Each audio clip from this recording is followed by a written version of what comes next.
December 1889. Clara Whitmore stepped off the stagecoach into a wall of falling snow and hostile stares. Her dress was patched in 4 places. Her shoes had holes. She owned nothing but a carpetbag and her dignity. The man waiting for her, Caleb Morrison, took one look, and his jaw went tight with regret. But his 7-year-old son Sam broke free from his father's grip, ran straight to her, and grabbed her frozen hand. "You're her," the boy whispered. "You're finally here." And in that moment, everything changed.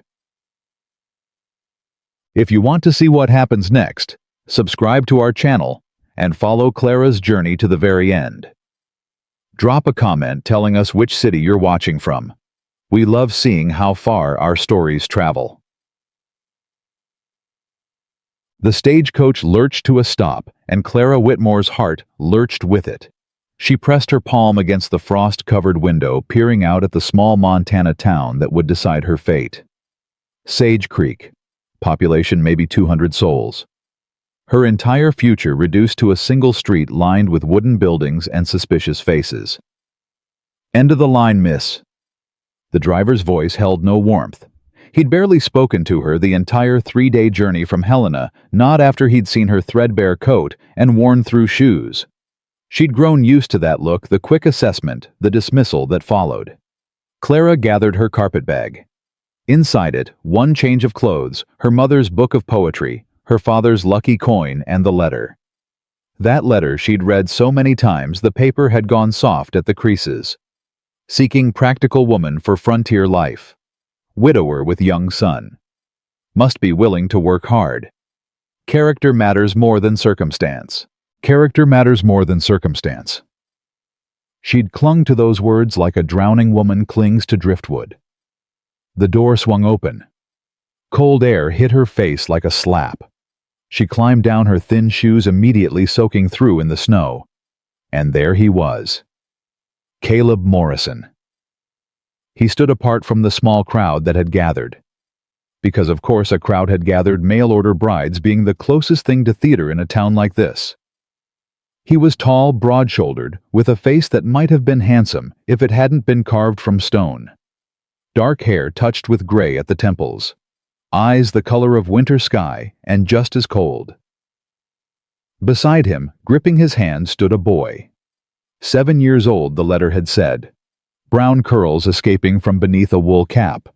Eyes that held none of his father's hardness, only desperate, aching hope. Clara's chest tightened.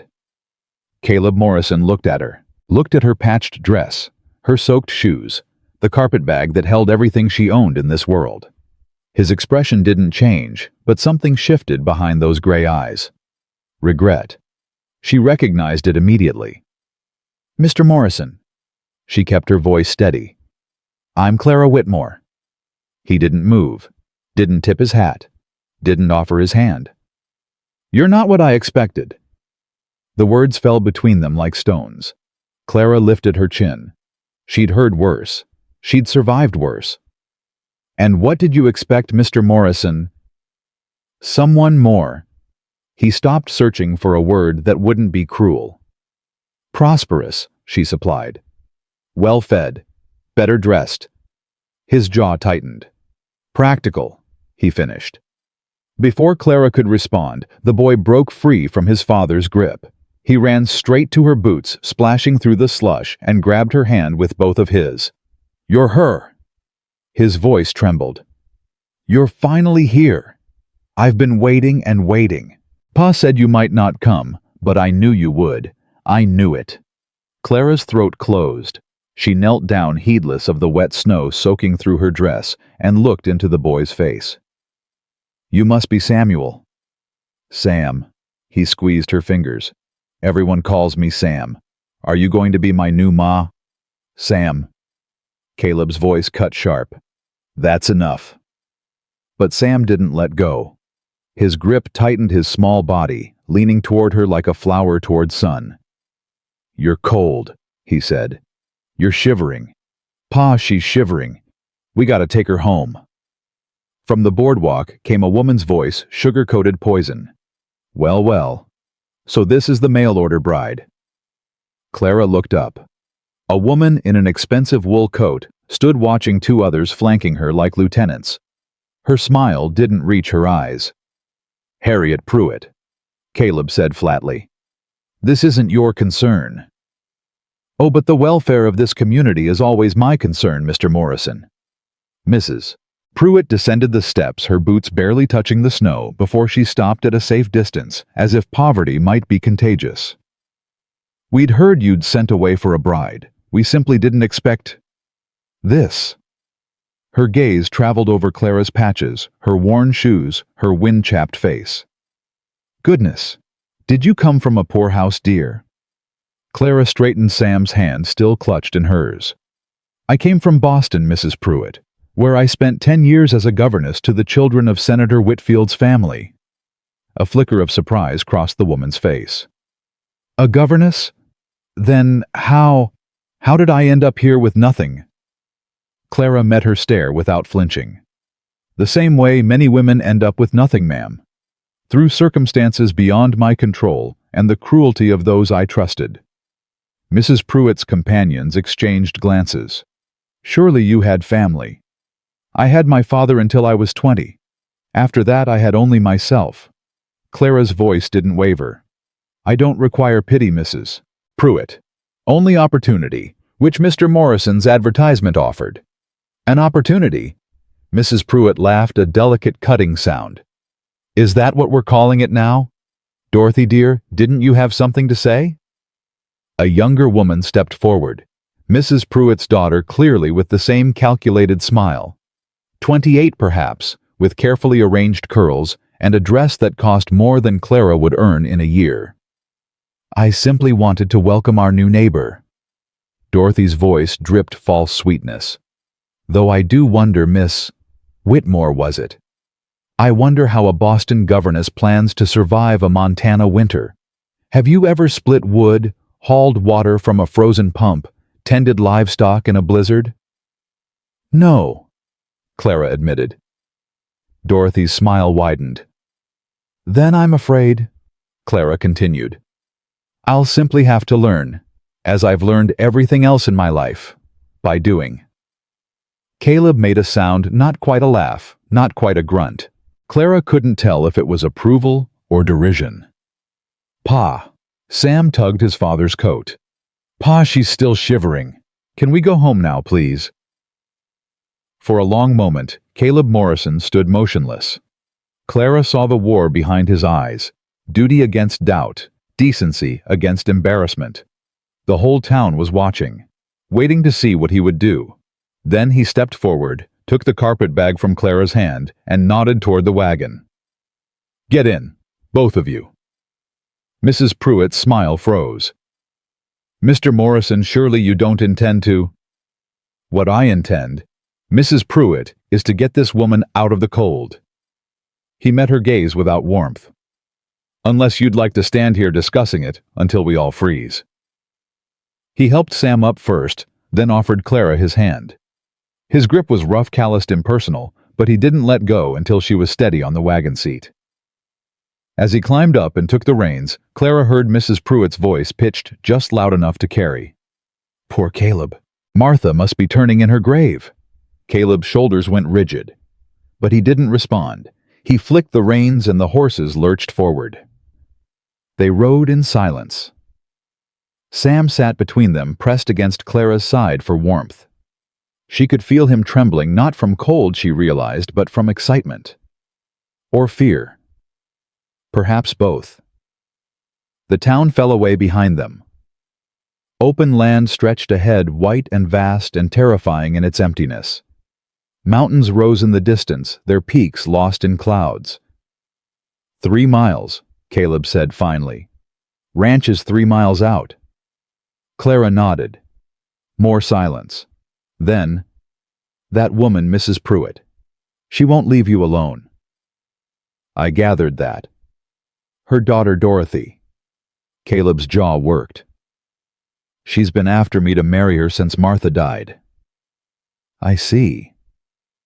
"I'm not going to. Marry her, I mean." He said it flat factual. "She doesn't want a husband. She wants the ranch. 3,000 acres and 600 head of cattle. Clara processed this. That's a significant ranch. Martha's father helped build it. He died 2 years after we married, left everything to her. A pause. When she passed, it became mine, and Sam's. Mrs. Pruitt must have been disappointed. Mrs. Pruitt thinks her daughter deserves what Martha had. The house, the land, the life.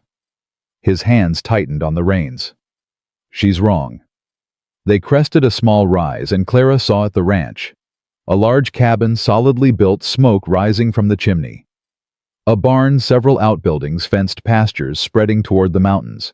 Even covered in snow, even gray under winter sky, it was beautiful. Pa built the cabin himself, Sam said suddenly. Him and Mr. Jacob. It took 2 whole summers. Mama said it was the finest house in the territory. Caleb's face did something complicated at the mention of his wife. Sam. I know. The boy's voice dropped. Don't talk about Mama. That's not... Caleb stopped, let out a breath. You can talk about her. Not right now. Clara watched this exchange heart-aching. There was a language here she didn't yet speak, a grief she was only beginning to glimpse. The wagon pulled up to the cabin. A man emerged from the barn, tall, dark-skinned, wearing a heavy coat and an expression of frank curiosity. That's Mr. Jacob, Sam explained, climbing down. He's Pa's foreman. He knows everything about horses.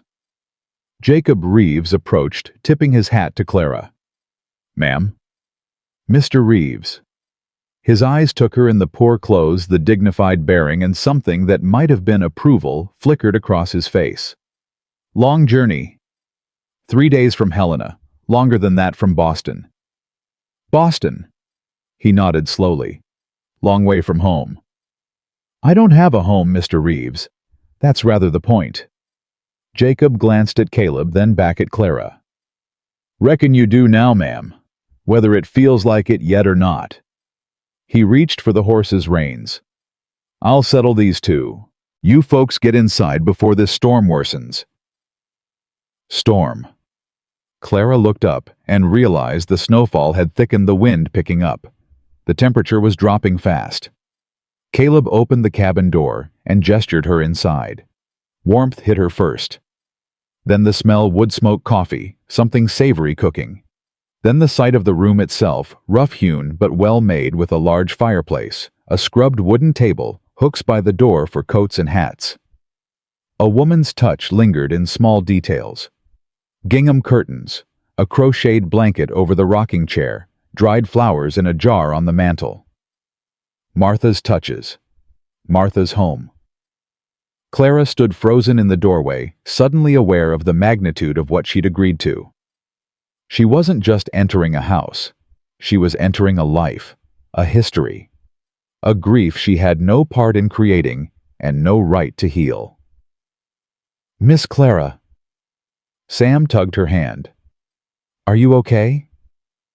She forced herself to breathe, forced a smile. I'm fine, Sam. Just taking it in. This is the main room. He pulled her forward, eager tour guide. That's where Pa sits.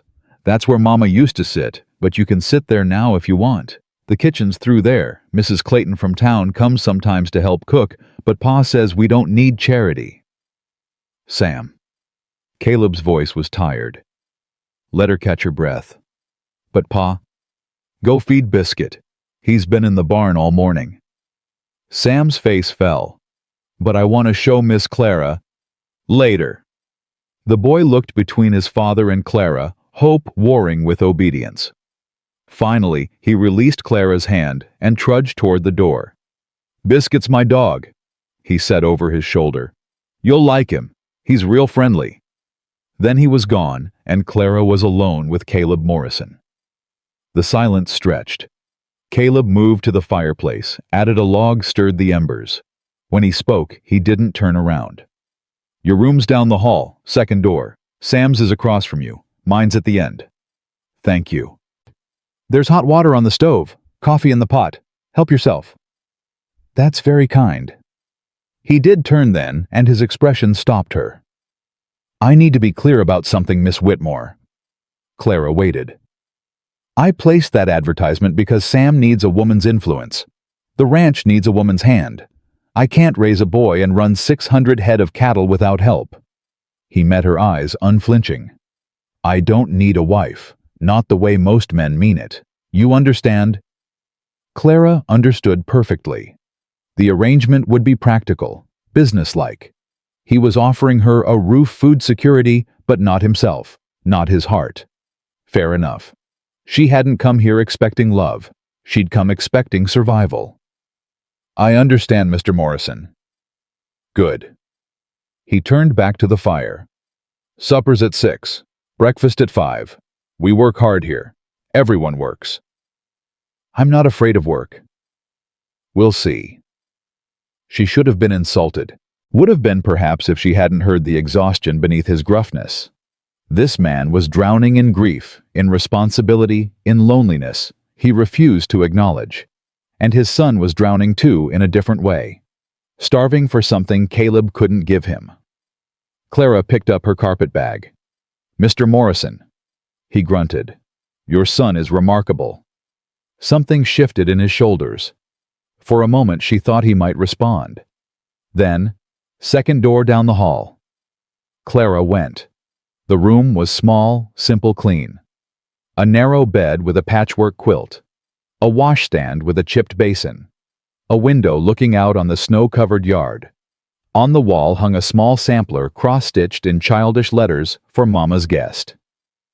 Clara's vision blurred. She sat on the bed, carpet bag in her lap, and finally allowed herself to tremble. The journey had been long. The reception had been harsh. The future was utterly uncertain. But she was here. She had a room. She had a chance. That was more than she'd had 2 months ago when Senator Whitfield's wife had thrown her out with nothing but lies and accusations. When every door in Boston had closed against her. When she'd stood at the harbor watching ships depart and wondering if the water might be kinder than the world. She thought of Sam's small hand gripping hers. You're finally here. She thought of Caleb's rigid shoulders, his careful distance, the wound he wore like armor. She thought of Mrs. Pruitt's poisoned smile, the battle lines already drawn. Clara opened her carpet bag and withdrew her mother's book, a slim volume of poetry, spine-cracked pages soft from use. She held it against her chest. I'm here, Mama, she whispered. I made it. Outside, the snow kept falling. An hour later, Clara emerged from her room to find Sam sitting at the kitchen table, a large orange dog sprawled at his feet. Miss Clara. He scrambled up. This is Biscuit. He's 4 years old. Pa found him as a puppy out by the creek. The dog's tail thumped against the floor. Clara knelt and offered her hand. Biscuit sniffed it thoroughly, then licked her fingers. He likes you, Sam breathed. He doesn't like everyone. He didn't like Mrs. Clayton at all, bit her apron right off her. Sam. Caleb's voice came from the doorway. He'd removed his coat, rolled up his sleeves. What did I tell you about that story? Not to tell it. Sam grinned. But it's true, Pa. True doesn't always mean needs telling. Clara rose, hiding her smile. It seems Biscuit has good judgment. Caleb's eyebrow lifted. You never met Mrs. Clayton. I met Mrs. Pruitt. I imagine they're similar. For half a heartbeat, something flickered across his face. Surprise maybe, or reluctant amusement. They're sisters, actually. That explains a great deal. Sam laughed, a bright sound that filled the kitchen like sunlight. Even Caleb's mouth twitched. Then he seemed to catch himself, shuddering his expression. Supper's in 2 hours. Sam, show Miss Whitmore where things are, then homework. But Pa, homework, Sam. The boy sighed the sigh of 7-year-olds everywhere when faced with injustice. But he took Clara's hand again, warm and trusting. Come on, Miss Clara, I'll show you everything. He showed her the pantry, well stocked with preserved vegetables and smoked meat. The root cellar accessible through a trapdoor in the kitchen. The wood box by the back door, the water pump that had to be primed carefully, the trick to lighting the temperamental stove. Mama knew how to make it work right away, Sam said, watching Clara struggle with the flu. She grew up on a ranch in Wyoming. She knew everything about frontier living. Clara finally got the stove drawing properly. Your mother sounds remarkable. She was. Sam's voice went soft. She smelled like lavender. She used to sing me songs at bedtime. She told the best stories better than anyone. What happened to her? She shouldn't have asked, but the boy needed to talk, that much was clear. Sam's eyes went distant. She had a baby. Inside her, I mean, a brother for me. His fingers twisted together. But the baby came too early, and there was blood, so much blood. Doc Chen came as fast as he could, but he trailed off. They're both in heaven now, Mama and the baby. Pa built them a marker out by the big oak tree. Clara's heart clenched. I'm so sorry, Sam. Pa says sorry doesn't change anything. The boy looked up at her, eyes too old for his face. But I think it helps, sometimes, just to hear someone say it. She knelt again, taking his small hands in hers. Then I'm sorry, Samuel Morrison. I'm sorry you lost your mother. I'm sorry you lost your brother. I'm sorry the world is sometimes terribly unfair. She squeezed his fingers.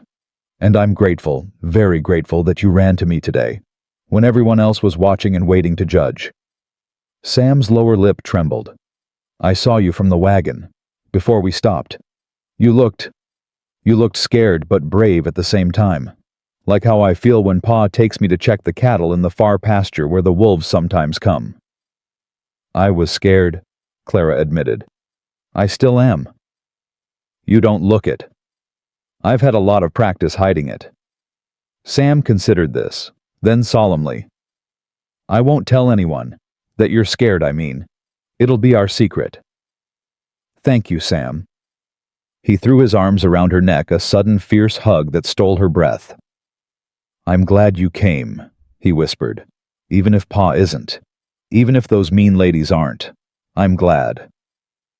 Clara hugged him back, this motherless boy who had claimed her heart in the space of an afternoon. I'm glad too. From the doorway came the sound of a throat clearing. They broke apart.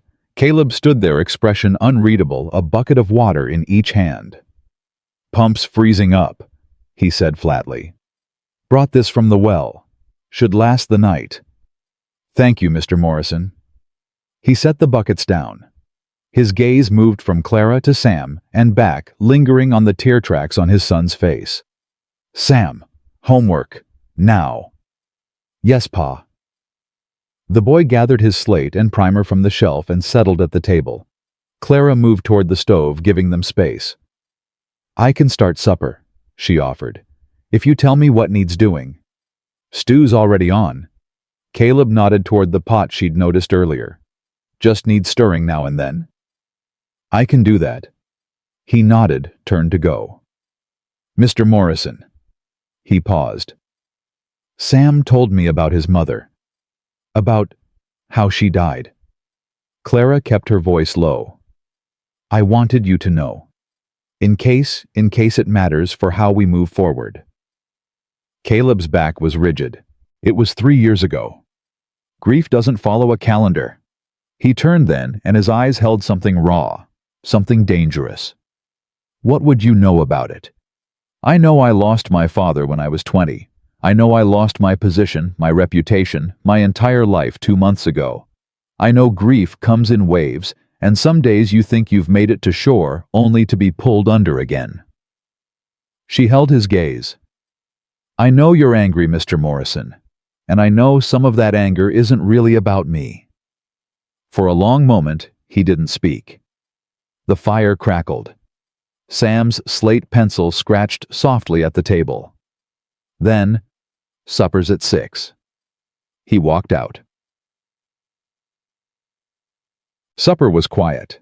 Sam chattered when he could, filling silences with stories about Biscuit, about the new calf born last spring, about how his friend Henry at school had lost his front teeth and now whistled when he talked. Clara responded warmly. Caleb ate in silence. The stew was good, hearty, well-seasoned. clearly the work of someone who knew their way around a kitchen. Not Caleb, she suspected. Probably Jacob, or the much-maligned Mrs. Clayton. "Pa made it," Sam said, reading her expression. "He's a real good cook when he wants to be." Clara glanced at Caleb, surprised. "My mother," he said shortly. "She believed every person should know how to feed themselves." "She sounds wise." She was practical. He pushed back from the table. "Sam, clear the dishes. Miss Whitmore, I'll show you the morning routine." He walked her through it, the early wake-up, the fire that needed banking, the animals that needed tending, the water that needed hauling. It was exhausting even to hear. "I can take on some of the indoor work," Clara offered. "Cooking, cleaning, mending, lessons for Sam if you'd like. I was a governess for 10 years. "I know, you mentioned it." "I'm good at what I do, Mr. Morrison. I can teach him reading, writing, arithmetic, history, geography." "He's got a school in town."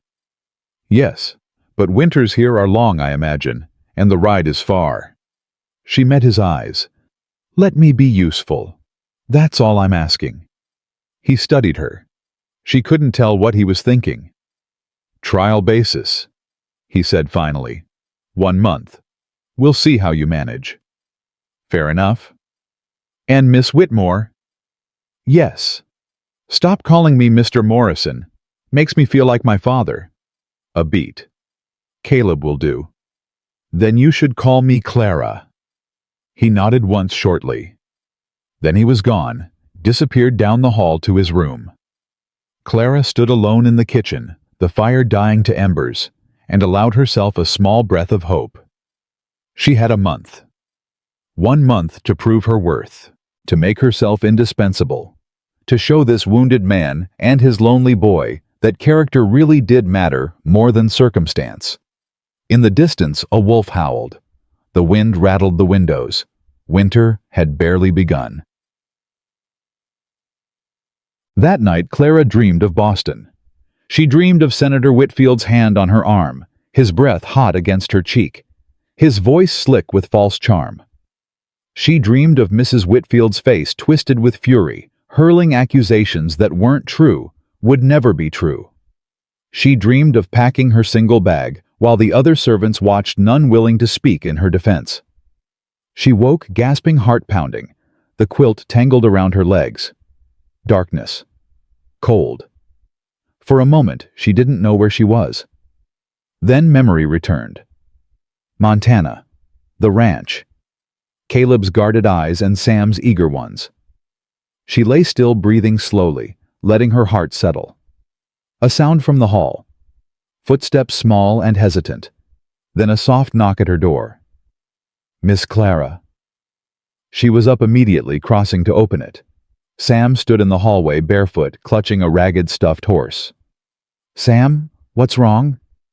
"I had a bad dream." His voice wavered.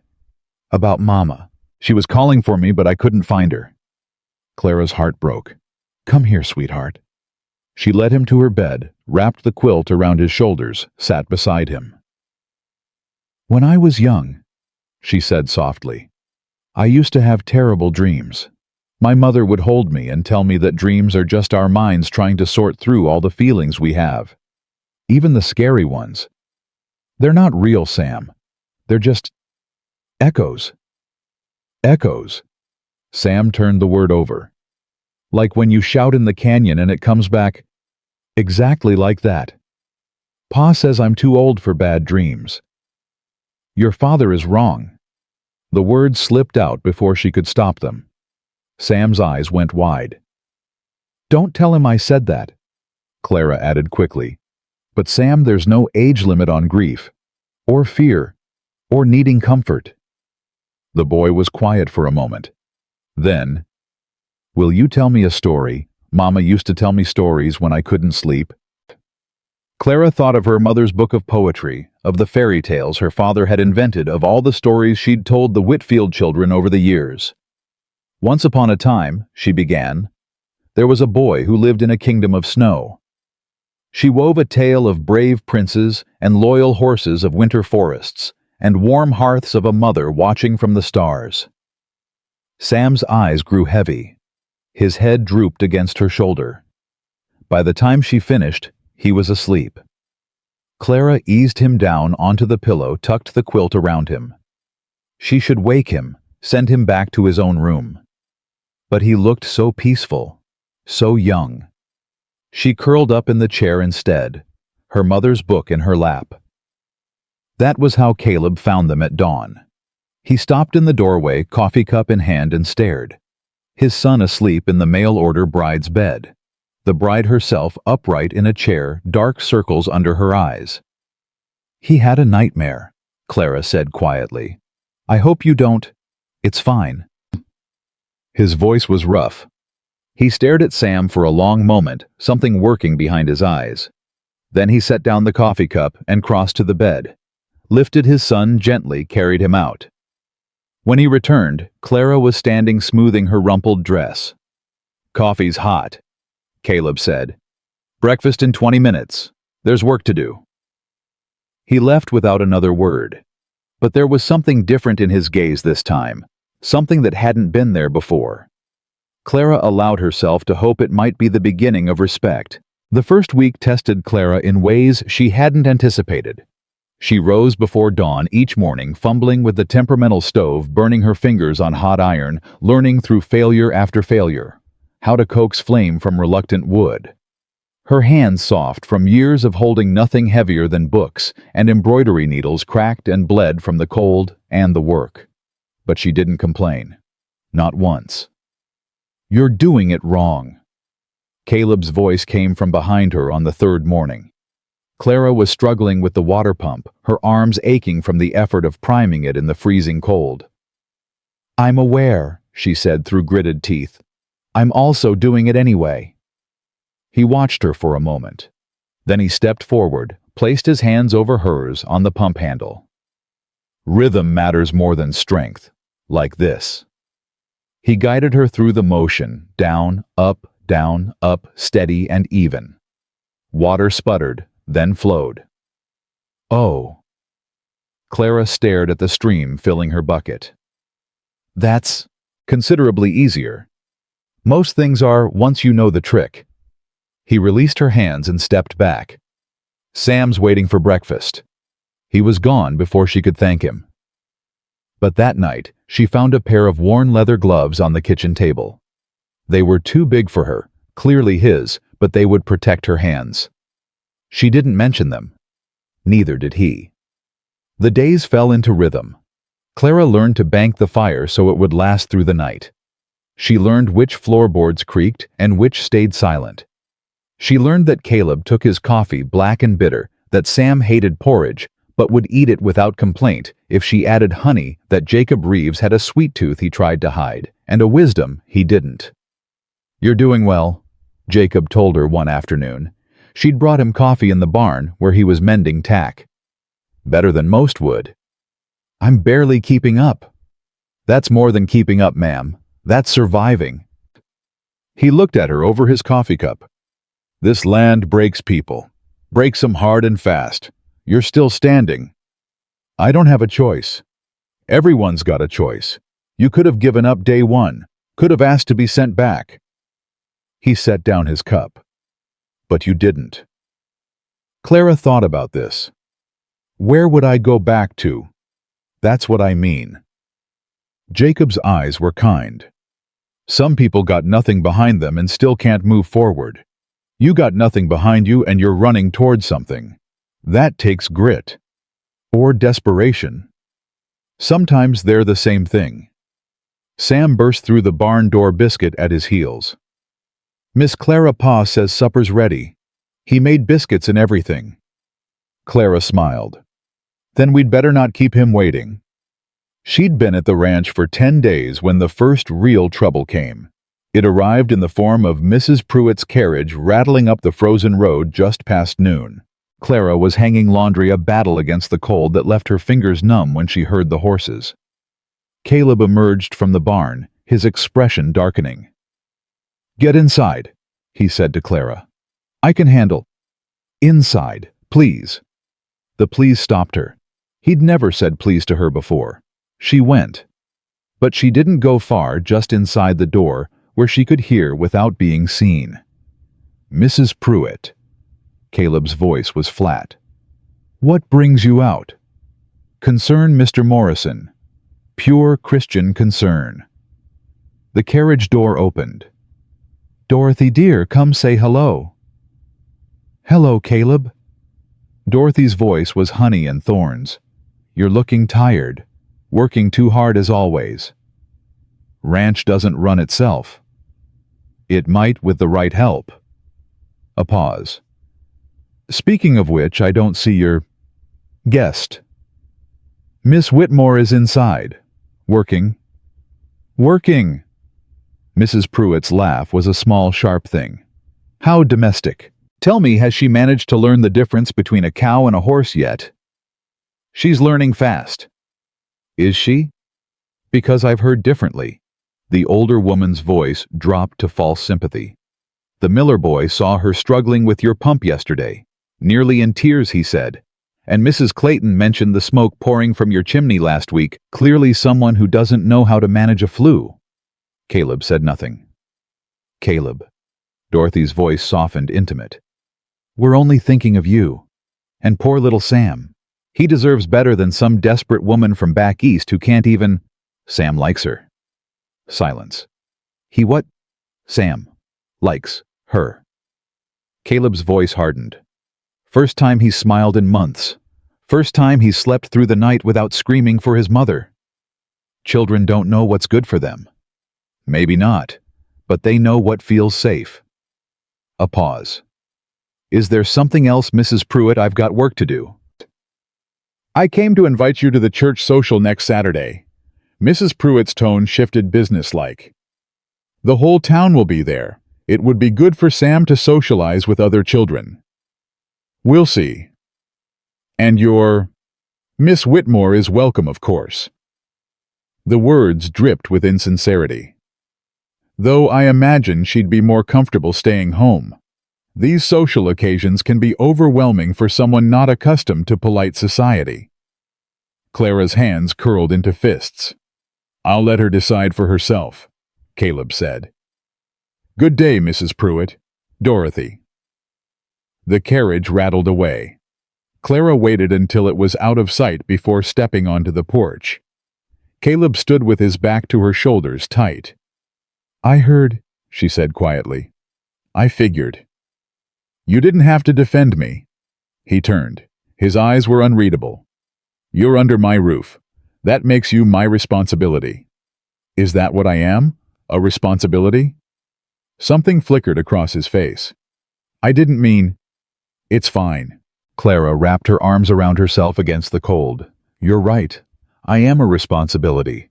One you didn't ask for and probably don't want." Clara. Her name in his mouth, first time he'd used it, stopped her cold. "What?" He seemed to struggle with something. "Then the church social. You should come." "Why?" "So Mrs. Pruitt can humiliate me in front of the entire town." "So the entire town can see you're not what she says you are." Clara stared at him. "Unless you're afraid," he added. "I'm not afraid." "Good." He almost smiled. "Almost. Sam will want to show you off anyway. Been talking about you to everyone who'll listen." "Has he?" "Claims you tell better stories than his mama did." Caleb's voice caught slightly on the word. That's not nothing, Clara." He walked away before she could respond. That night, after Sam was asleep, Clara sat by the fire mending one of the boys' shirts. The tear was small, but in an awkward spot, requiring careful stitching. The door opened. Caleb entered, stamping snow from his boots. "Thought you'd be asleep," he said. "Couldn't settle." He moved to the fire, warming his hands. The silence stretched, but it was different now. Less hostile. More like two people learning to share space. "Can I ask you something?" Clara said finally. Caleb glanced at her. "Go ahead." "Mrs. Pruitt, Dorothy, they've been after you since your wife died." "Before even." He stared into the flames. "Dorothy had her eye on me when we were young, before I met Martha." What happened? Martha happened. A ghost of warmth crossed his face. She came to Sage Creek to visit her uncle for the summer. I took one look at her and forgot Dorothy existed. That must have stung. Dorothy doesn't forgive easily. Neither does her mother. He paused. When Martha died, they came calling within a month. Casseroles and condolences, offers to help with Sam. And you refused. I wasn't interested in replacing Martha.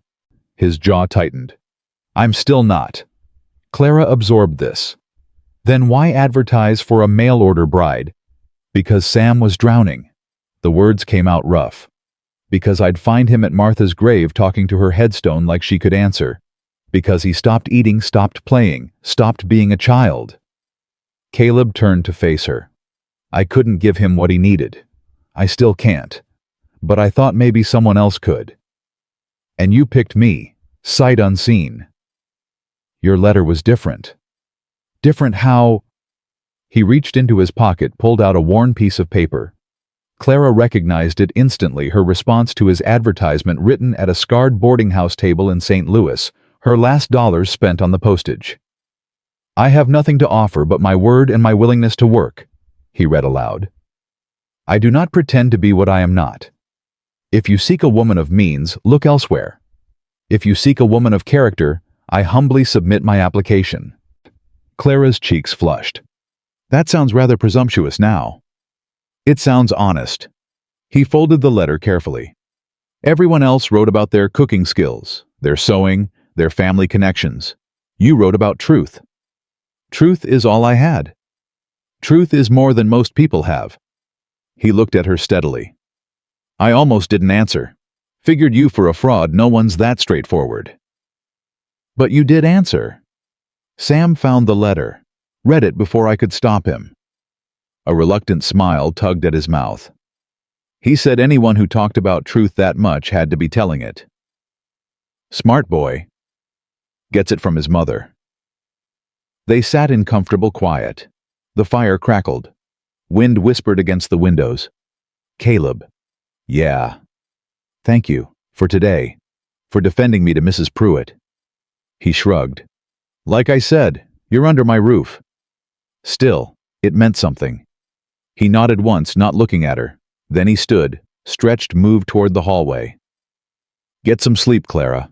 Church socials in 5 days. You'll need your strength.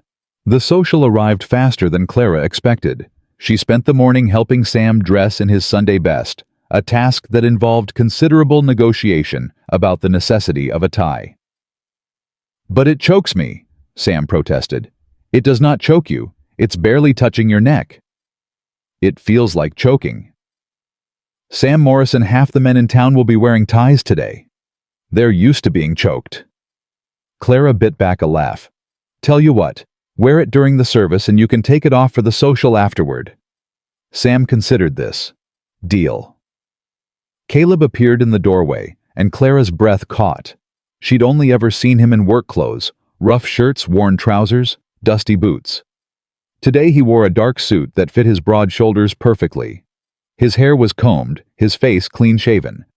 He looked like a different man. He looked, she realized with a start, like a man worth looking at. Pa, you look fancy, Sam declared. Don't get used to it.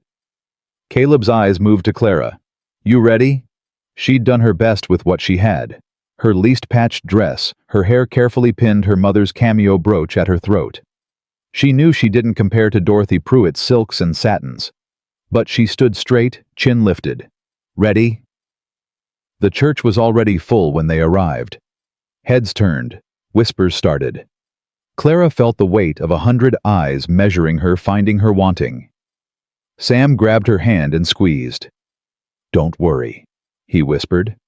I'll protect you. Her heart swelled. They found a pew near the back. Clara kept her gaze forward, ignoring the turned heads, the pointed fingers, the murmured comments.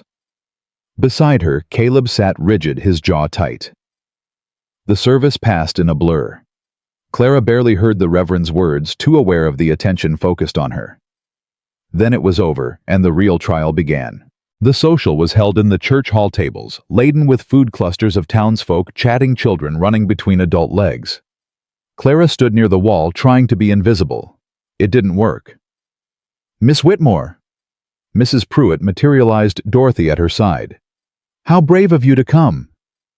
"Mrs. Pruitt, Miss Pruitt. I must say you clean up better than expected." Dorothy's smile didn't reach her eyes. "Though that dress has seen better days, hasn't it? It served me well." "I'm sure it has." Dorothy leaned closer.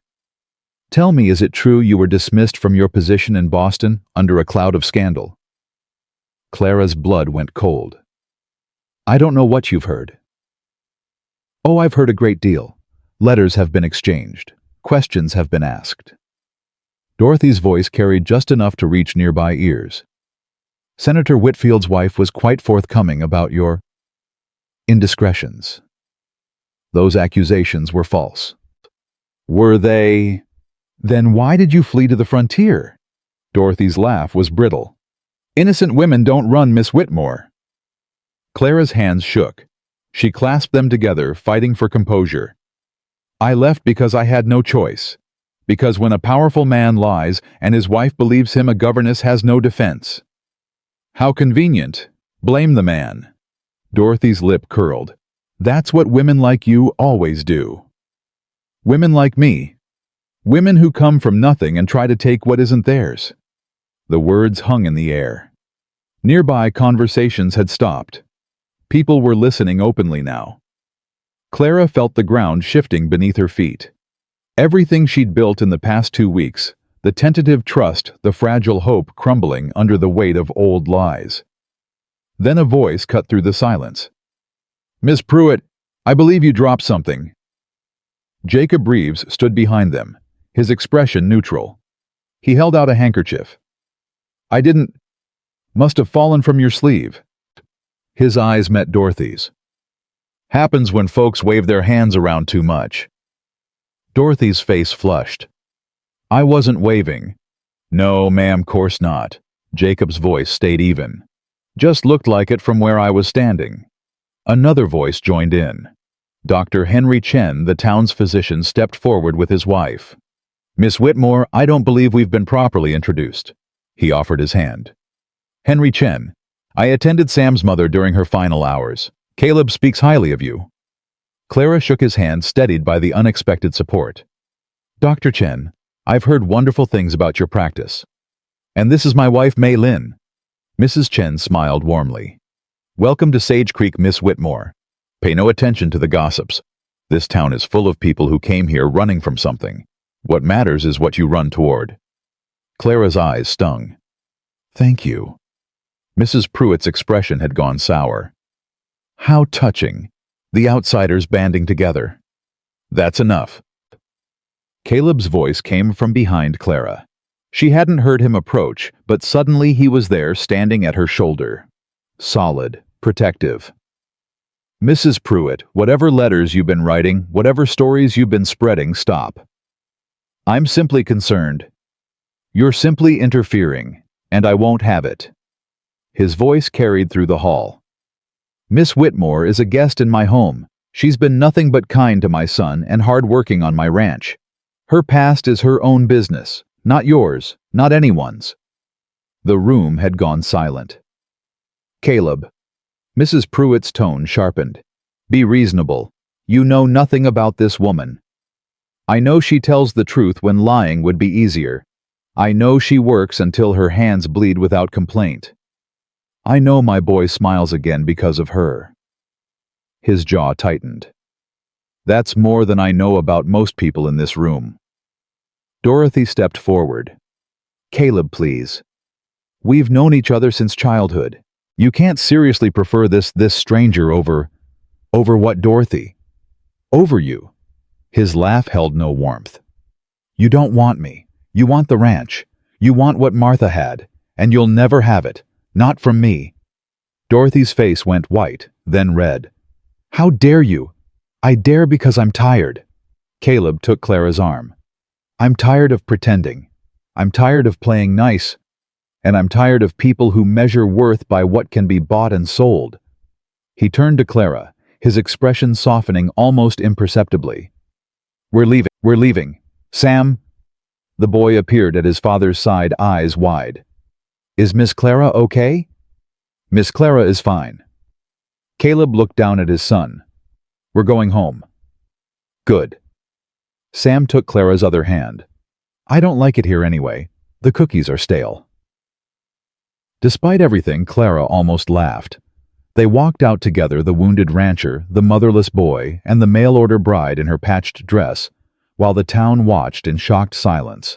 The wagon ride home was quiet.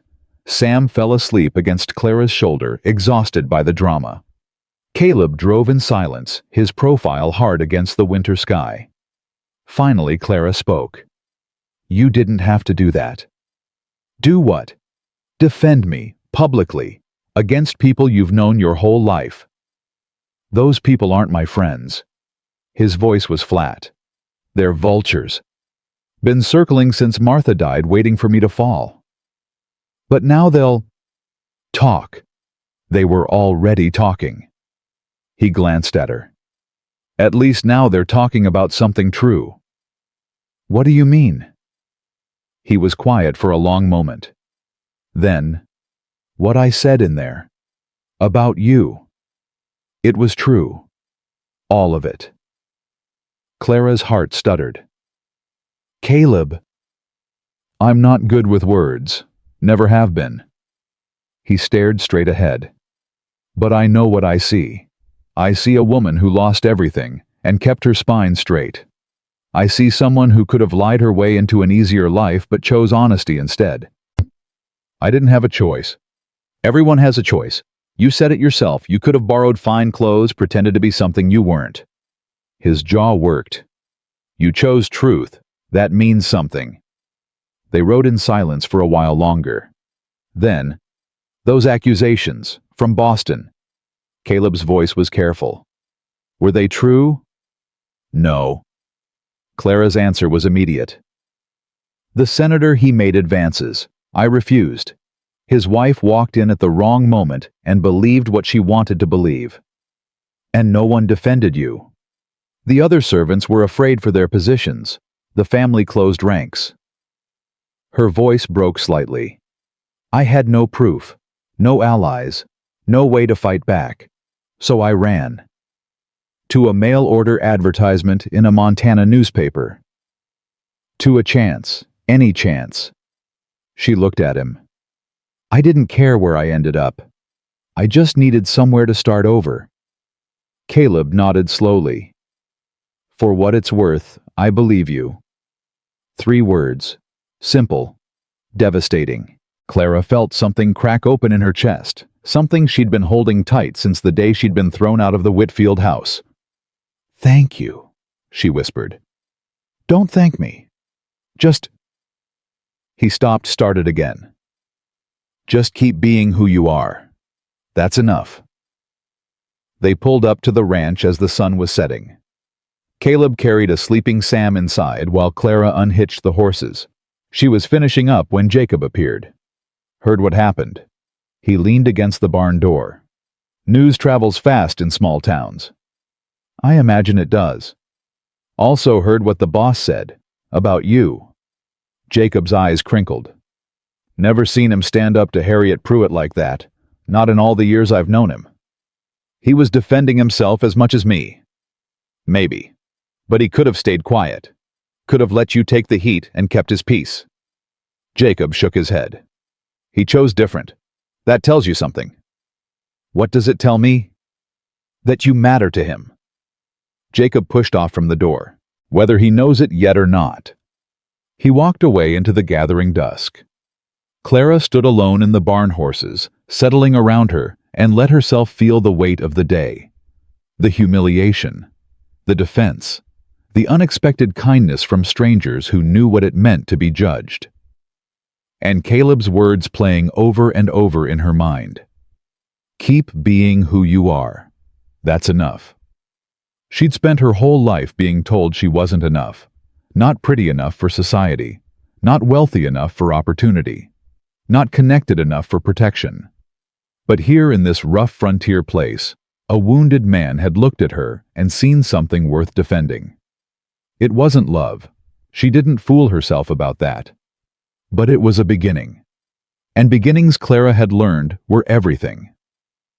She walked back to the cabin, her steps lighter than they'd been in months. Tomorrow would bring new challenges. Mrs. Pruitt wouldn't give up easily. Dorothy's humiliation would demand revenge. The town's opinions would shift and settle in unpredictable ways, but tonight she had a fire waiting. A boy who needed stories and a man who believed her truth. For now that was enough. The week following the church social brought an uneasy quiet to the Morrison ranch.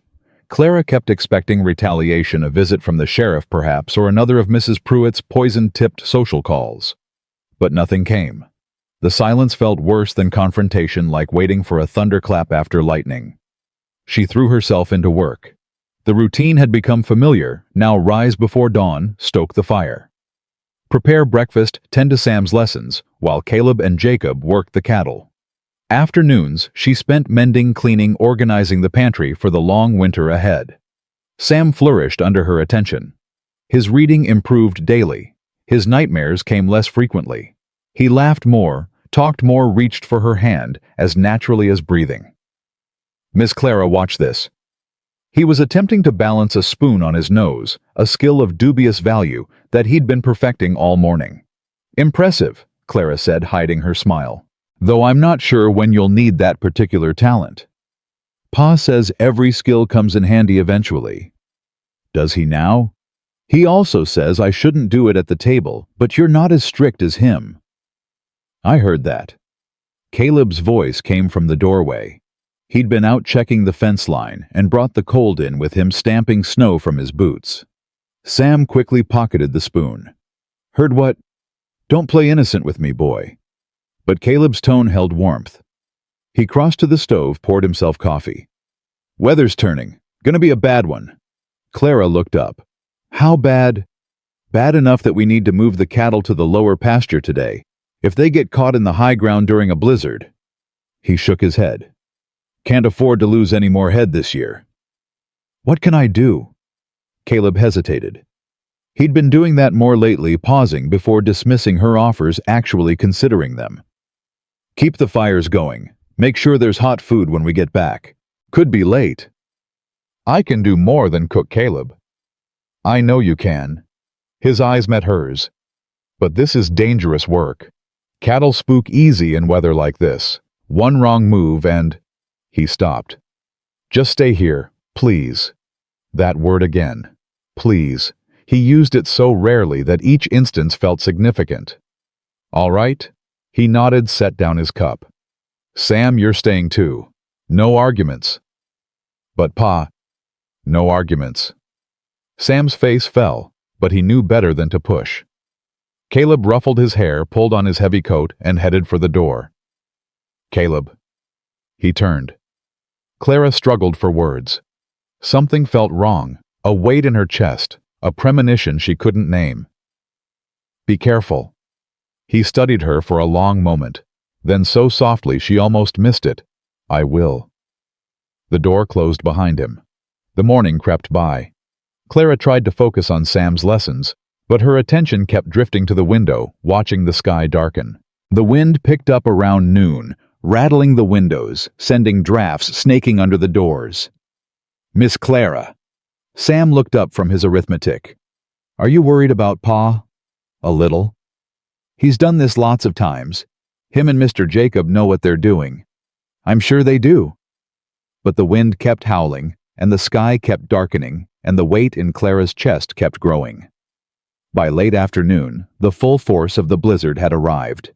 Snow fell so thick that Clara couldn't see the barn from the window. The temperature plummeted. She fed the fire constantly, but cold seeped through every crack and crevice. They should be back by now, Sam said. His voice was small. Clara pulled him close. They probably took shelter somewhere, waited out the worst of it.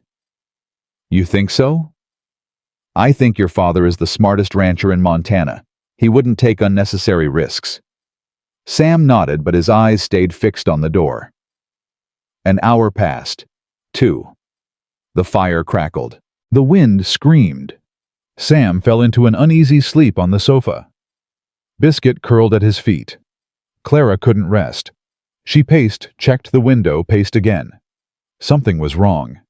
She felt it in her bones. The door burst open. Jacob stumbled in, snow-covered and breathing hard. His face was gray. "Clara." He grabbed her arm. "It's Caleb." Her heart stopped. "What happened?" "Horse spooked. Threw him into a ravine." Jacob's words came in gasps. "I got him out, but his leg, it's bad. Real bad. I couldn't carry him all the way.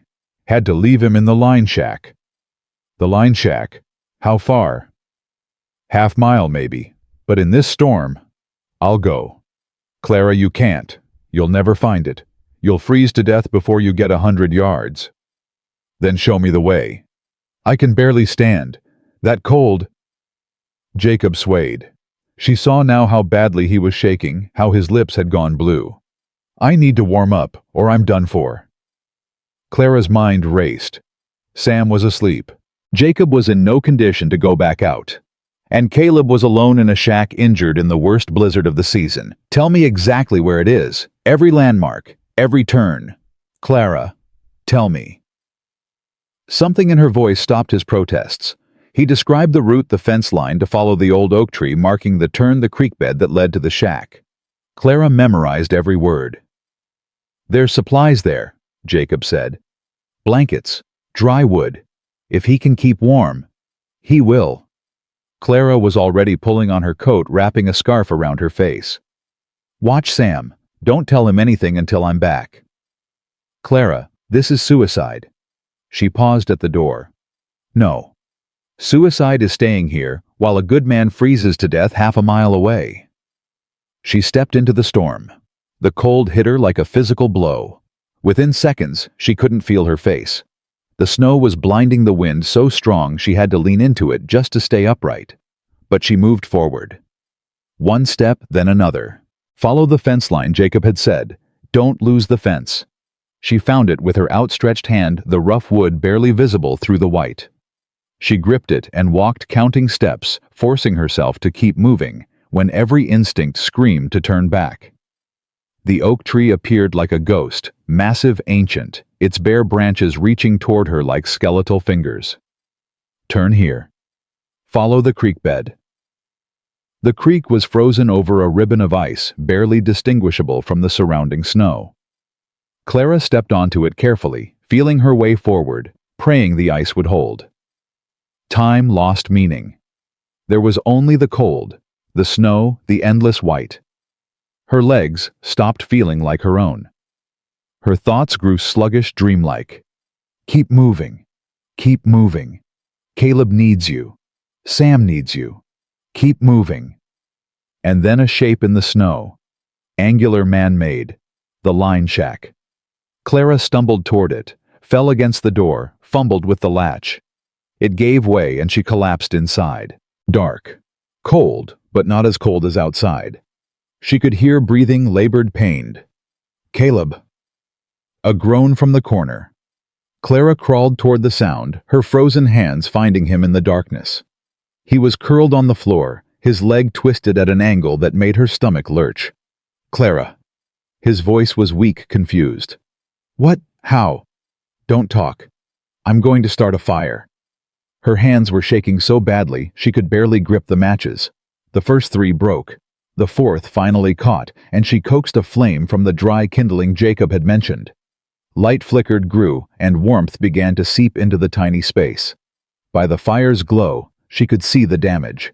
Caleb's right leg was badly broken, the bone pressing against the skin, in a way that made her bite back nausea. His face was white with pain, his breathing shallow.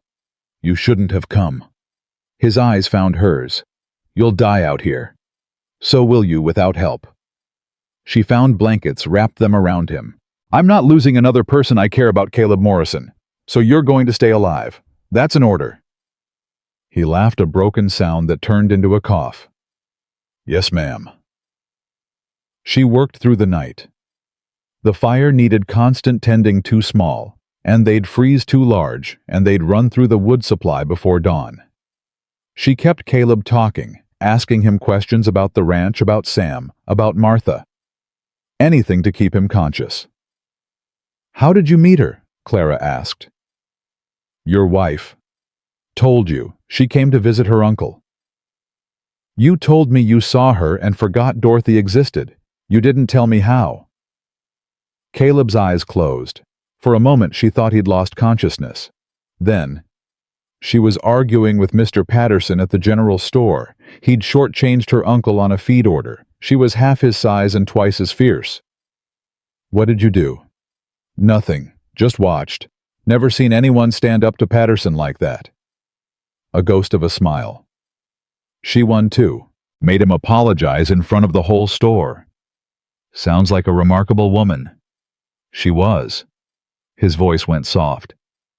"Sam has her spirit. Same fire, same stubbornness. I've noticed." "She would have liked you, Clara." Clara's throat tightened. "You don't know that." "I do." His hand found hers in the firelight. His grip was weak but warm.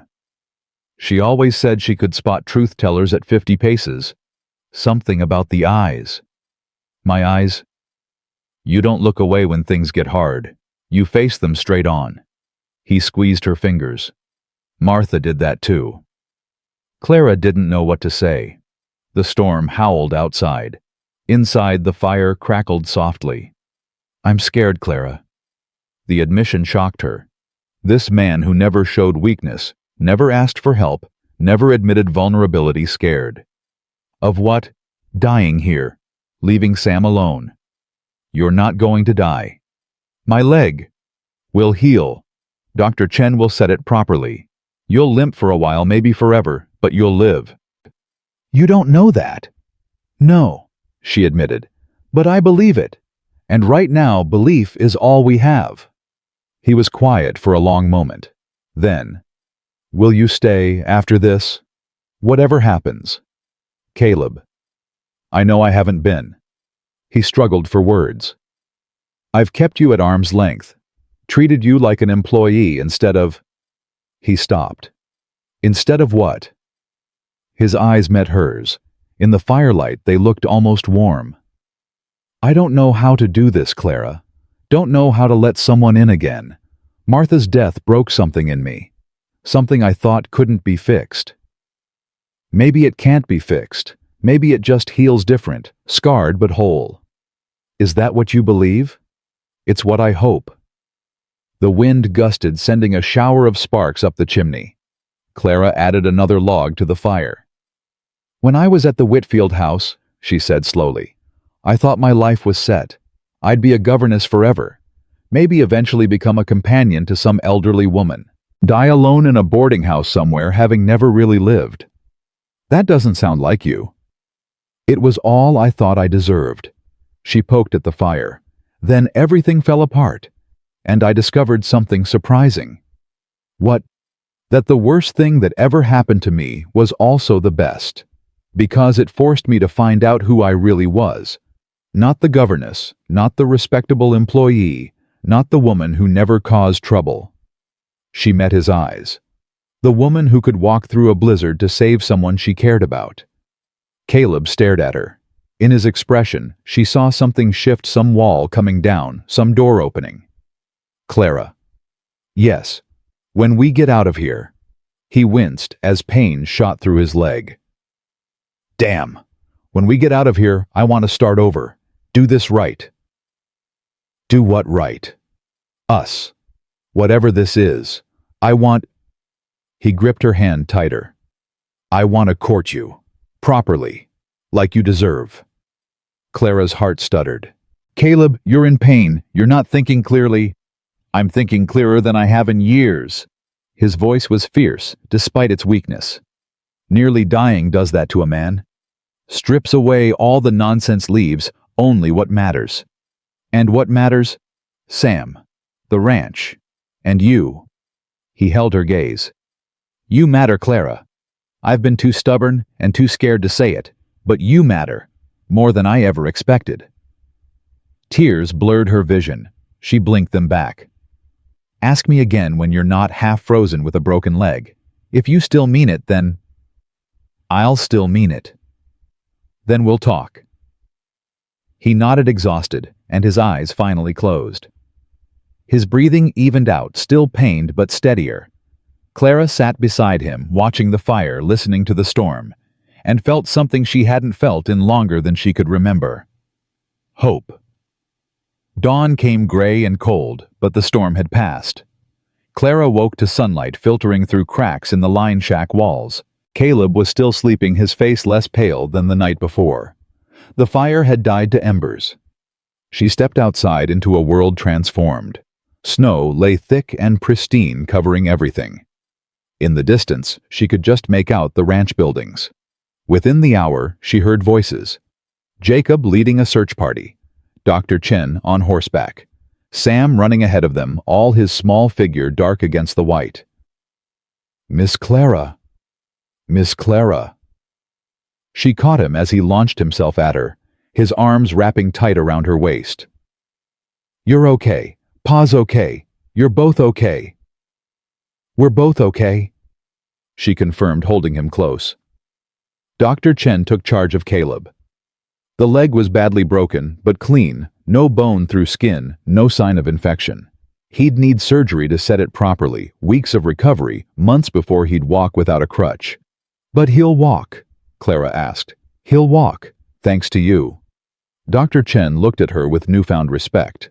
What you did last night, walking into that storm, that was either the bravest or the most foolish thing I've ever heard. Maybe both. Definitely both. He smiled. But he's alive because of it. Don't forget that. They brought Caleb back to the ranch on a makeshift sled. The surgery happened in the main room, Clara assisting, while Sam waited in the barn with Jacob. The doctor's hands were steady, his instructions calm. Clara followed them without flinching. You'd make a good nurse, Dr. Chen observed as he finished.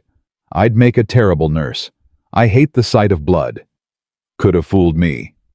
When it was done, Caleb was installed in his bedroom, his leg splinted and elevated laudanum, dulling the worst of the pain. Sam crept in to see him, eyes wide. Pa, you okay? I'm okay, son. Caleb's voice was drowsy. Thanks to Miss Clara. Sam turned to her, his expression serious beyond his years. You saved him. We saved each other. No. The boy shook his head. Mister, Jacob told me what you did. Walking in that storm, all by yourself. His lower lip trembled. You could have died. But I didn't. Why? Sam's voice cracked.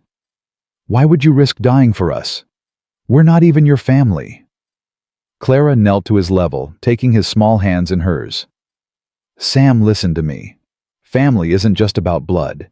It's about who you choose to love, who you're willing to fight for. She squeezed his fingers. I chose you and your father the moment I stepped off that stagecoach. Maybe even before that. Maybe when I read your father's advertisement and decided that honesty was worth a chance. Sam's tears spilled over. He threw his arms around her neck. I love you, Miss Clara. The words hit her like a physical force. She held him tight, her own tears falling freely. I love you too, Sam. So much. From the bed, Caleb watched them.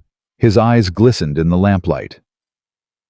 The next 2 weeks were the hardest of Clara's life and the most rewarding. With Caleb bedridden, the ranch's daily operations fell to her and Jacob. She rose before dawn and worked until exhaustion claimed her learning tasks. She'd never imagined breaking ice on the water troughs, forking hay to hungry cattle, even helping Jacob repair a section of fence that had collapsed under the snow's weight. Her hands, which had finally begun to heal, cracked and bled again. Her muscles screamed with every movement. But she didn't stop. Couldn't stop. You're going to kill yourself at this pace, Jacob observed one afternoon. I'm fine. You're not fine. You're running on stubbornness and spite. Those have served me well so far. Jacob shook his head, but he was smiling. Caleb watched her transformation with something like wonder. From his bed, he could see her through the window hauling wood-feeding chickens trudging through snow to check on the cattle in the near pasture. "She's remarkable," he told Jacob one evening. "She is, also stubborn as a mule." I noticed. "You two are well matched then." Caleb didn't argue. As his strength returned, he began directing operations from his bed. Clara would report to him each evening, detailing the day's work, asking questions, taking notes. Their conversations grew longer, more personal. "Tell me about Boston," he said one night. "Not the bad parts, the good parts." There were good parts. There must have been. Something that made you stay 10 years. Clara thought about it. The children, the Whitfield children. Before everything went wrong, I loved teaching them. Watching their minds open, seeing the world become larger for them. You miss it. I miss what it was supposed to be, not what it became. And now teaching Sam does that fill the gap. Sam fills gaps I didn't know I had. She smiled. He's extraordinary, Caleb. You should be proud. I am proud. He struggled. I don't know how to show it. Martha was the one who knew how to say things. I just worked. Working is a way of saying things. Sam knows you love him. Does he? He told me once that you built this cabin with your own hands, that you carved his first toy horse, that you sit with him when he has nightmares, even when you pretend you don't. Caleb looked away. He told you that? He tells me everything. It's rather exhausting, actually. A surprised laugh escaped him. He gets that from Martha, too. I figured. Clara hesitated. You know you don't have to pretend with me, to be strong all the time, to have everything under control. Force of habit. Habits can change. His eyes met hers. Yeah, I'm starting to see that.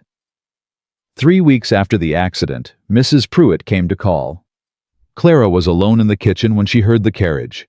Sam was in the barn with Jacob. Caleb was resting. She wiped her hands on her apron and stepped onto the porch. Mrs. Pruitt descended from the carriage with regal grace. This time Dorothy wasn't with her. Miss Whitmore. The older woman's smile was cold. I heard about Mr. Morrison's accident.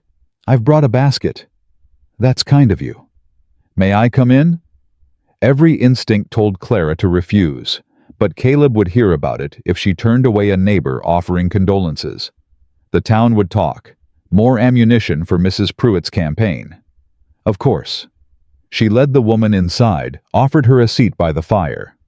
Mrs. Pruitt looked around the cabin with barely concealed contempt. So this is where you've been hiding. Quite rustic. It's a working ranch, function over form. Indeed. Mrs. Pruitt set down her basket. I'll be direct, Miss Whitmore. I haven't come to make peace. I didn't imagine you had. I've come to make you an offer. The woman's eyes glittered. $500, cash, for you to leave Sage Creek and never return. Clara's breath caught. $500 was a fortune. More money than she'd ever seen in her life. Enough to start over anywhere, a boarding house, a small shop, a future that didn't involve frozen pumps and hostile neighbors. And if I refuse, then I'll make your life here impossible. Mrs. Pruitt's voice hardened. The letters I've written to Boston are just the beginning. I have friends in Helena, connections in Washington. I can ensure that every door in this territory closes against you. Why, what have I done to you? You've taken what should have been my daughters. This ranch, this life, this man. Dorothy has waited years for Caleb Morrison to recover from his ridiculous grief. And just when he was ready, you appeared. I appeared because he advertised for a bride. That was his choice. His choice was clouded by desperation. He didn't know what he was doing. I think he knew exactly what he was doing. Clara stood straighter. I think he chose honesty over pretense, substance over show. And I think that frightens you, Mrs. Pruitt's mask slipped, revealing the ugliness beneath. You're nothing. A penniless governess with a scandal following her like a bad smell. You don't deserve to breathe the same air as decent people, let alone marry into one of the finest ranches in Montana. And Dorothy does. A woman who measures worth by what can be bought and sold. Dorothy understands how the world works. Maybe. But I understand something more important. Clara took a step forward. I understand that Caleb Morrison doesn't want your daughter. He's told you as much, multiple times, and no amount of money or scheming will change that. Mrs. Pruitt rose, her face flushed with fury. You'll regret this. Perhaps, but not as much as I'd regret giving up on something real for something safe. Clara moved to the door and opened it. Thank you for your visit, Mrs. Pruitt. Please don't come again. For a moment, the older woman stood frozen. Then, with a sound of pure rage, she swept past Clara and out into the cold. The carriage rattled away. Clara closed the door and leaned against it, her heart pounding. Her hands were shaking not from cold this time, but from adrenaline. That was impressive. She spun. Caleb stood in the hallway, supporting himself on the wall. His face was pale from the effort of standing, but his eyes were bright. You heard every word. He limped toward her each step, obviously painful. $500, Clara. You could have taken it. I could have. Why didn't you? She thought about the question, really thought. Because I'm tired of running, because for the first time in my life I have something worth fighting for. She met his eyes. Because you believed me when no one else would. And that's worth more than $500. Caleb reached her, steadying himself on the doorframe. They stood inches apart. Clara. Yes. I meant what I said in the line shack, about courting you properly. You were half frozen and delirious. I was clear-headed enough to know my own heart. He raised a hand, hesitated, then gently touched her cheek. I'm not good at this. At words, at feelings, at letting people in. But I want to try. With you. If you'll let me. Clara's eyes filled with tears. Caleb Morrison, you impossible man. You're supposed to be in bed. I'm supposed to be a lot of things. Right now, I just want to be here. With you. She laughed, a wet, shaky sound. Then yes. Yes, I'll let you try. His hand slid from her cheek to her neck, cupping gently. He leaned forward, wincing at the strain on his leg. This might be easier if you met me halfway, he murmured. She rose on her toes and kissed him. It was soft, tentative, two wounded people learning each other's edges. But beneath the gentleness was something fierce, a promise, a declaration, a beginning. When they finally broke apart, Caleb was smiling. Actually smiling. That was worth a broken leg, he said. Don't you dare break anything else. No promises. From outside came the sound of running footsteps. Sam burst through the door, stopping short at the sight of his father out of bed, standing close to Clara, both of them flushed and breathless. Pa? What are you doing up? His eyes widened. Wait, were you kissing Miss Clara? Sam. You were. I can tell your face is all red. Samuel Morrison. Does this mean she's staying forever? Does this mean she's gonna be my ma? Caleb looked at Clara. Clara looked at Caleb. We're taking things slow, Caleb said carefully. But yes, if she'll have us, she's staying. Sam let out a whoop loud enough to be heard in Helena. He launched himself at them, wrapping his arms around both, nearly toppling his father in the process. This is the best day ever. Wait till I tell Biscuit he's gonna be so happy. He tore out again, shouting for his dog. Caleb steadied himself against Clara, laughing, actually laughing, the sound rusty from disuse, but real. That boy, he said, shaking his head. That boy is perfect. He thinks you are too. Clara helped Caleb back to bed, her heart full to bursting. Outside, she could hear Sam telling Biscuit the news in elaborate detail. You know, Caleb said as she settled him against the pillows. Mrs. Pruitt's not going to stop. I know. She'll make trouble, lots of it. I know that too, And you're not scared. Clara thought of the blizzard she'd walked through, the lies she'd survived, the life she'd built from nothing. I'm terrified, she admitted. But I've learned something about fear. What's that? It's much smaller when you're not facing it alone. Caleb took her hand, pressed it to his lips. You won't be alone. Not anymore. Not ever again. Clara believed him, and for the first time in her life, that belief felt like solid ground. Mrs. Pruitt's retaliation came faster than Clara expected. 3 days after the confrontation, Jacob rode into the yard with news that made Clara's blood run cold. General Store's refusing to sell to us. He dismounted, his expression grim. Patterson claims we owe back credit. Says he won't extend another penny until it's paid. That's a lie. Caleb had graduated from bed to a chair by the fire, his leg propped up on a stool. We settled that account in September. I have the receipt. He says the receipt's a forgery. A forgery. Clara's voice sharpened. That's absurd. Mrs. Pruitt's brother. Jacob removed his hat, ran a hand through his graying hair. She got to him. Got to a few others too, from what I hear. Miller at the feed store suddenly can't spare any grain. The blacksmith's too busy to shoe our horses. Caleb's jaw tightened. She's trying to squeeze us out. She's doing a good job of it. Winter's barely half over. We need supplies. Clara sank into a chair, mind racing. This was worse than gossip, worse than social humiliation. This was economic warfare. Without supplies, the ranch couldn't function. Without the ranch, Helena. She looked up. We can get supplies in Helena. 2 days' ride in good weather, a week in this. Jacob shook his head. And Helena merchants don't know us. They'll want cash up front.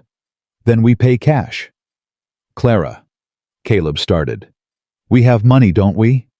Whatever we were going to spend at Patterson's. Some. Not enough for a full winter's worth. Then we buy what we absolutely need and make the rest last. Clara stood, her spine straightening. Mrs. Pruitt wants to starve us out. We won't give her the satisfaction.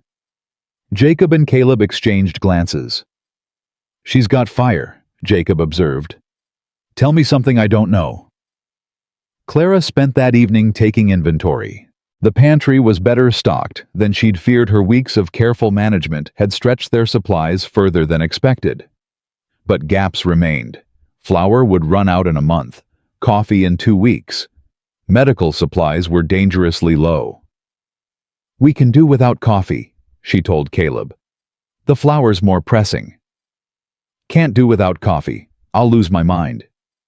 Then we'll find another way to get it. She made a note. What about the cattle? Can we sell any early? Not until spring. They're too thin from winter grazing. We'd get half what they're worth. Half is better than nothing. Caleb studied her across the firelight. You're not giving up. Did you expect me to? Honestly, I didn't know what to expect. He leaned forward, wincing at the strain on his leg. Most people would have taken that $500 and run. I'm not most people. No. His voice softened. You're not. Sam appeared in the doorway, rubbing sleep from his eyes. What's going on? I heard talking. Nothing for you to worry about, sweetheart. Clara held out her hand. Come sit with us. He crossed the room and climbed into her lap, a habit he'd developed over the past weeks, seeking her closeness with the desperation of a child who'd known too much loss. Is the mean lady making trouble again? Clara glanced at Caleb. They'd tried to shield Sam from the worst of the conflict, but children heard more than adults realized. Some people don't like change, she said carefully. They're afraid of things they don't understand. Mrs. Pruitt's not afraid. She's just mean. Sam. Caleb's voice held warning. It's true, Pa. Henry at school says his ma thinks Mrs. Pruitt is a snake in Sunday clothes. Despite everything, Clara laughed. Henry's mother sounds wise. She is. She makes the best apple pie in town, and she told me once that you seem like a nice lady. Sam looked up at Clara earnestly. "Can you make apple pie?" "I can learn." "Good, because Pa's pie is terrible." "Thank you, Sam." Caleb's tone was dry. "I'll remember that." Clara held the boy close, drawing strength from his warmth. Whatever came next, she had a child who trusted her, a man who believed in her, a home worth fighting for. She wouldn't let Mrs. Pruitt take it away. The next morning, Clara made a decision. "I'm going to town." Caleb looked up sharply from his breakfast. "That's not a good idea." "Maybe not. But hiding here while she spreads poison isn't a good idea either." Clara tied her bonnet with steady hands. "People need to see me, to know I'm not ashamed, not beaten, not running away." "What about what they'll say?" "They'll say it whether I'm there or not. At least this way I can answer." Jacob appeared at the door. "I'll drive her." "Jacob," Caleb started. "Boss, she's right. Only way to fight gossip is with presence. Folks can ignore rumors about a woman they've never met. Harder to ignore one standing right in front of them." Caleb looked between them, frustration evident. His injury kept him trapped, dependent on others in a way that clearly chafed. "Take the rifle," he said finally. "Just in case." "I'll take the rifle." Jacob nodded. "But I don't reckon we'll need it. Mrs. Pruitt's weapons are words, not bullets." The ride to town felt longer than usual. Clara watched the familiar landmarks pass the old oak tree, the frozen creek, the rise where the church steeple first became visible, and tried to calm her racing heart. "Nervous?" Jacob asked. "Terrified." "Doesn't show." "I've had practice hiding it." They pulled up to the main street. Even from the wagon, Clara could feel the stares. Word had spread quickly, the mail-order bride who'd walked through a blizzard, who'd rejected Mrs. Pruitt's money, who'd somehow captured Caleb Morrison's heart. "Where to?" Jacob asked. "The church. I want to speak to Reverend Ashby."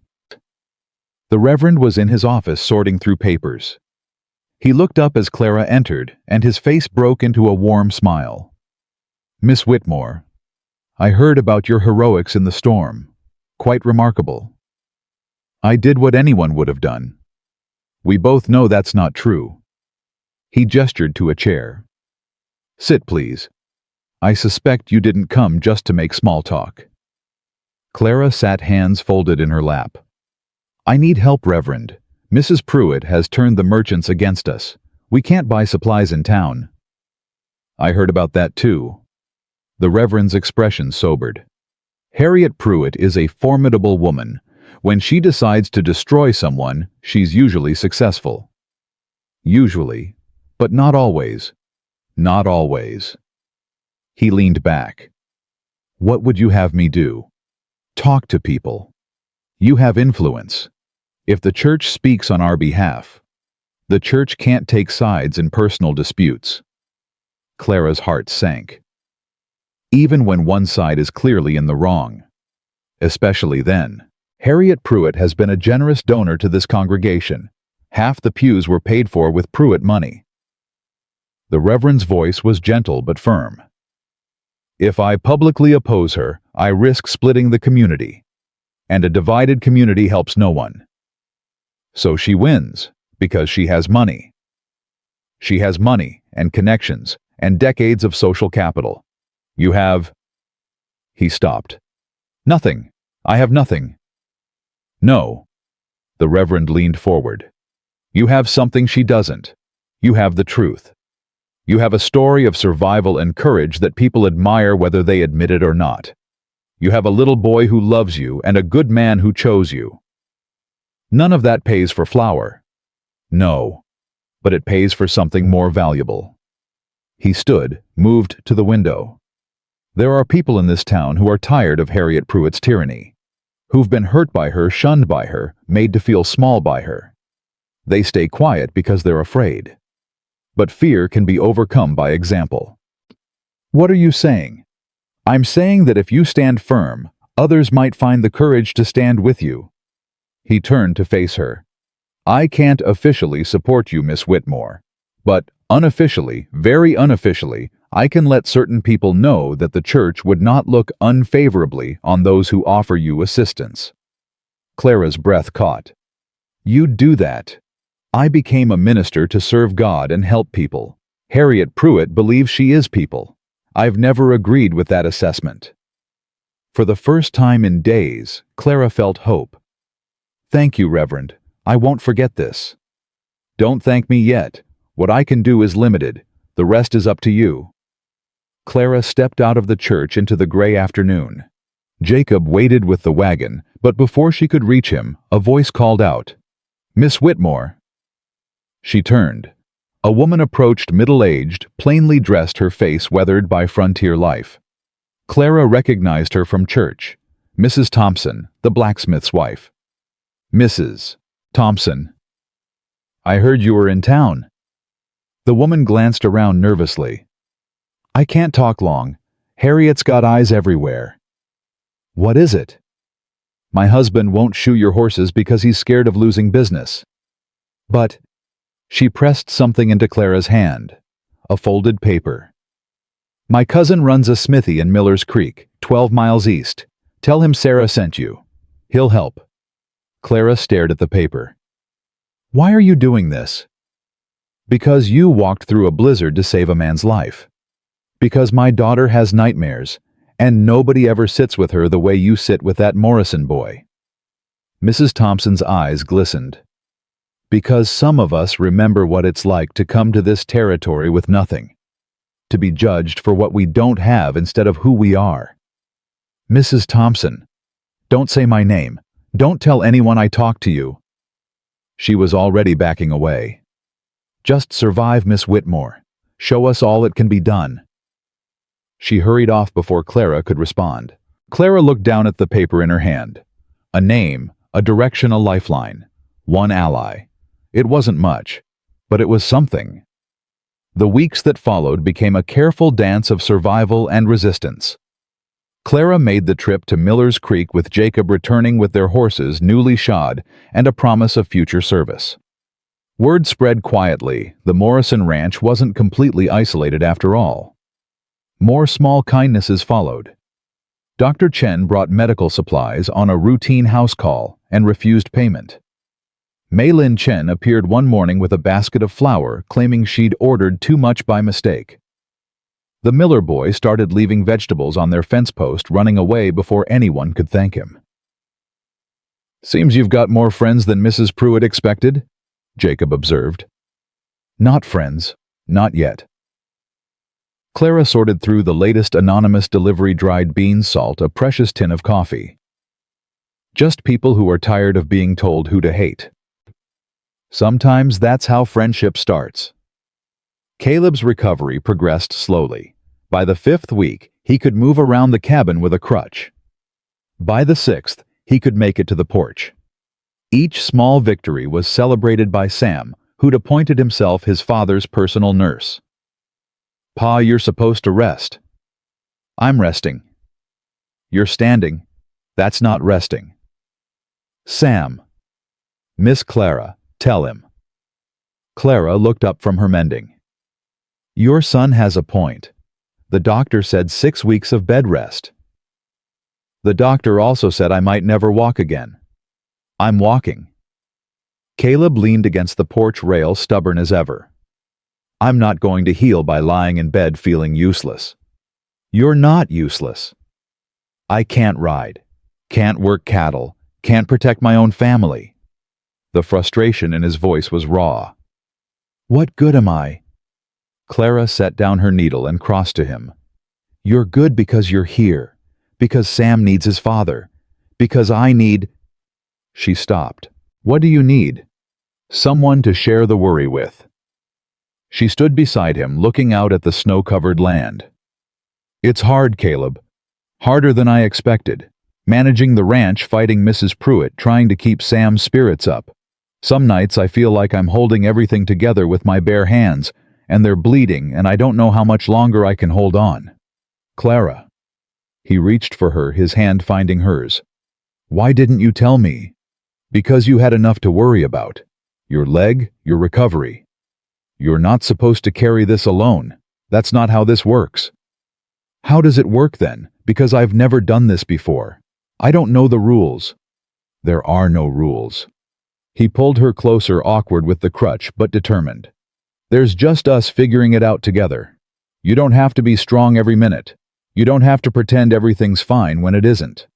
If I stop pretending, I might fall apart. Then fall apart. I'll catch you. Clara looked up at him, this stubborn, wounded, complicated man who'd somehow become her anchor. Promise. Promise. She leaned into him, letting herself feel the exhaustion she'd been fighting. He held her steady, his chin resting on her hair, and for a moment the world narrowed to just the two of them. Pa. Miss Clara. Why are you hugging? Sam's voice came from the doorway, curious and slightly suspicious. Because hugging helps people feel better, Clara said without moving. Oh, a pause. Can I hug too? They opened their arms and Sam ran to join them. 3 people holding each other against the cold, the fear, the uncertainty of tomorrow. Family, Clara thought. This is what family feels like. The breaking point came in early February. Clara was in the barn helping Jacob repair a broken harness when Sam burst in with wild eyes. Miss Clara, someone's coming. Lots of someones. She hurried to the yard. A group of riders was approaching 5, 6, 7 of them. Her heart seized. Had Mrs. Pruitt finally resorted to violence, but as they drew closer, she recognized faces. Mrs. Thompson, Dr. Chen, Reverend Ashby on a borrowed horse, the Miller family. Others she knew only by sight. Leading them was a woman Clara had never seen before, elderly, silver-haired, sitting ramrod straight in her saddle despite the cold. That's Mrs. Elizabeth Morrison.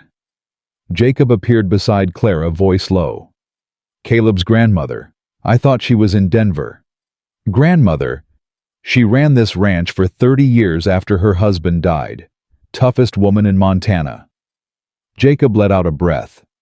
And she's no friend of Harriet Pruitt's. The riders stopped at the fence.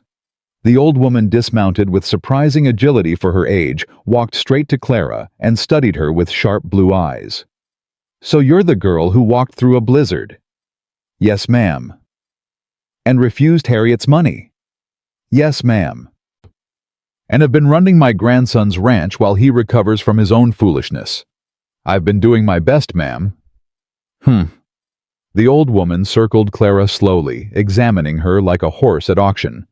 You're too thin, and your hands are a mess, but you've got backbone. I can see that. Grandmother. Caleb's voice came from the porch. He'd managed to make it outside, leaning heavily on his crutch. What are you doing here? What do you think I'm doing? I got word that some trumped-up shopkeeper's wife was trying to destroy my family. Did you think I'd sit in Denver and knit? The roads are dangerous. You shouldn't have... Don't tell me what I shouldn't have done. I was crossing these mountains before you were born. She turned back to Clara. Now then, I've brought supply support and a few friends who are tired of Harriet Pruitt's reign of terror. What else do you need? Clara stared at her, overwhelmed. I don't... Speak up, girl. Stammering doesn't suit you. I need people to stop being afraid. The words came out stronger than expected. I need the town to see that standing up to Mrs. Pruitt doesn't mean ruin. I need... She paused. I need witnesses for what she's done, so that when the truth comes out it can't be denied. Elizabeth Morrison smiled, a thin, fierce expression that transformed her weathered face. I knew I liked you. She turned to the assembled group. You heard her. Spread the word. Anyone with grievances against Harriet Pruitt, anyone she's cheated, threatened, or silenced, tell them it's time to speak. Tell them Elizabeth Morrison is back, and she's taking names. Mrs. Thompson stepped forward. Harriet threatened to ruin my husband's business if he served the Morrison Ranch. Noted. Elizabeth's voice was crisp. Who else? One by one, the stories came. The farmer whose land Harriet had tried to steal through questionable means. The widow whose pension Harriet had blocked through church politics. The young couple who'd been driven from town by rumors Harriet had started. Clara listened, her heart swelling with something like hope. She wasn't alone. She'd never been alone. The Allies had always been there. They'd just been too afraid to show themselves. This is good. Elizabeth surveyed the group with satisfaction. But it's not enough. Harriet won't back down unless she's forced to. We need leverage. What kind of leverage? Clara asked. The kind she can't ignore. Elizabeth's eyes glittered. Her daughter, Dorothy. Dorothy. Dorothy Pruitt has been playing both sides for years. She tells her mother she's devoted, but she's been secretly corresponding with a man in California. A man Harriet would never approve of, divorced Catholic and worst of all, poor. Clara's breath caught. How do you know this? Because the man is my nephew's friend. They served together in the army. Elizabeth smiled thinly. Dorothy's been planning to run away with him come spring. She's just waiting for the right moment. What does that have to do with us? Everything. Because if Harriet knew her daughter's plans, she'd have bigger problems than persecuting mail-order brides. Elizabeth paused. I'm not suggesting blackmail. I'm suggesting a conversation. A frank exchange of information between interested parties. Caleb spoke from the porch. Grandmother, that's prudent. It's prudent boy. Harriet understands power. She won't respect anything else. Clara thought about it. The idea of using Dorothy's secret as leverage made her uncomfortable. It felt too close to the tactics Mrs. Pruitt herself employed. No, she said finally. I won't do it that way. Elizabeth's eyebrow rose. You'd rather keep struggling? I'd rather win on my own terms. If we use Dorothy's secret against her mother, we become the thing we're fighting. I won't build my future on someone else's pain.